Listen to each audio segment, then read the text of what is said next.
MI-7995 Sit-Stand Monitor Desk Mount Assembly.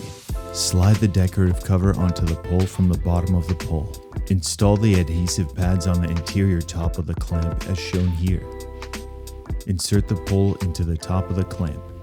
Loosen the set screws if needed to tighten the pole all the way.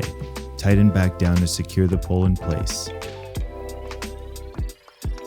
Place the clamp over the edge of the desk in the desired position and tighten the knob until the clamp is tight against the underside of the table.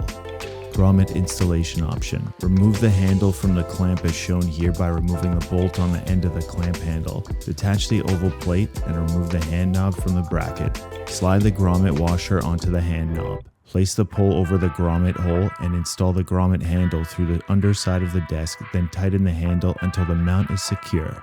Slide the cable management collars and the keyboard and monitor arms onto the pole in the order shown here. Secure the arms at the desired height by tightening the bolt on the back of the arms.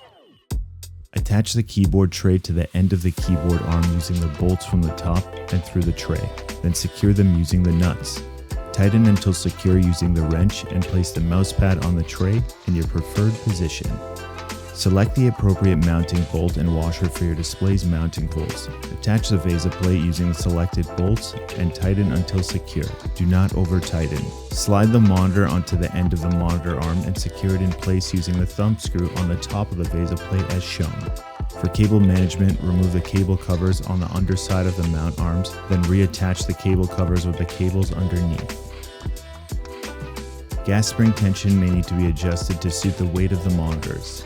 Begin by pushing the arm down to the lowered position, then use the hex wrench to adjust the nut as pictured, turning counterclockwise towards the plus sign for heavier monitors, increasing the tension and clockwise toward the minus sign for lighter monitors.